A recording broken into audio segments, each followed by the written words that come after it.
Today I'm flying the L-39 Albatross, Eastern Bloc jet fighter trainer. Another 1980s fully analog aircraft. The only digital thing in here is the radio. Going to get strapped into the ejection seat, get the checklist out, and go through the startup procedure.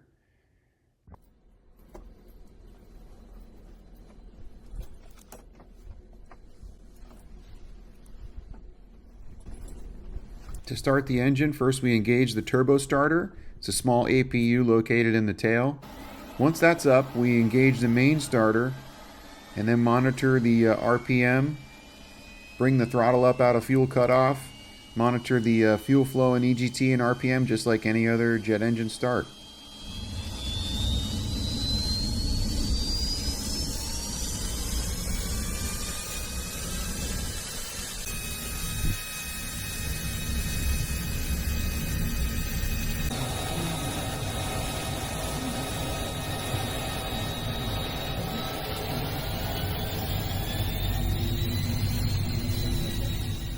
One of the critical takeoff checks for the L-39 is to advance the throttle rapidly, and we're going to monitor the engine spool up, looking for 7 seconds to reach peak RPM. This checks that the hydromechanical fuel unit is working properly.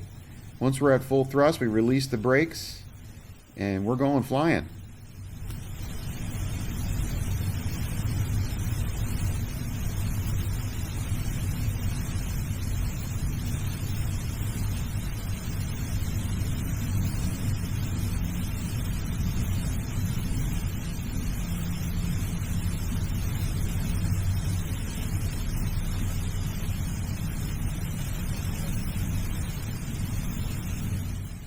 The plan for today is to climb out to 14,500 feet, do some stalls and some slow flight, some air work.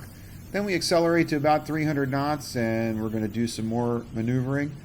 Of course, we got to get a couple rolls in there.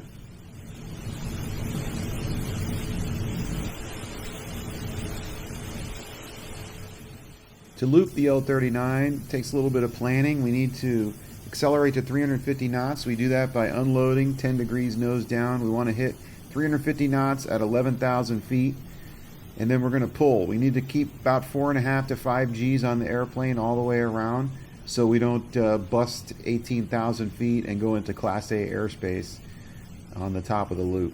If you look to the left there, check the horizon, and then eyes straight up through the canopy and keep pulling it on around. I pulled right to the buffet here, and you can see that I almost accelerated, stall it right here, so I had to unload a little bit and then keep it coming around to complete the loop.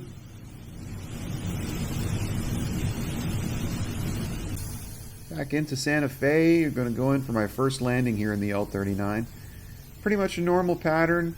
We got flaps full, gear down, speed brakes retracted. The trickiest thing for me was getting comfortable pulling the power off so far from touchdown. I just never done that in any other jet I've ever flown. After we touch down, it's back to full power, speed brakes retracted, flaps to take off. Then we check engine RPM, check airspeed, and we're going back flying.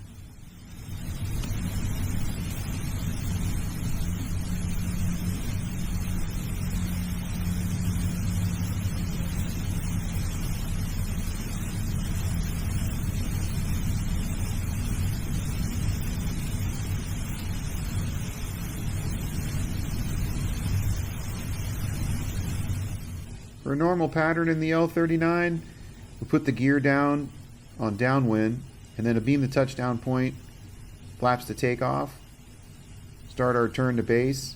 On base turn, we want flaps full, speed brakes retracted, about 75% RPM, and then as we turn final, full flaps, 140 knots, and about 92% RPM will keep the glide path coming in real nice.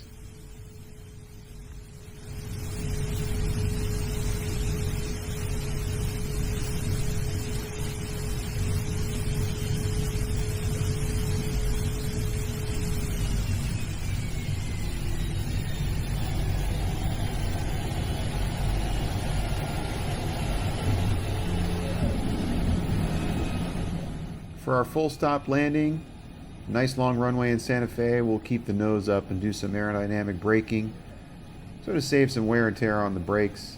And then once we reach about 70 knots, we'll lower the nose and apply the brakes.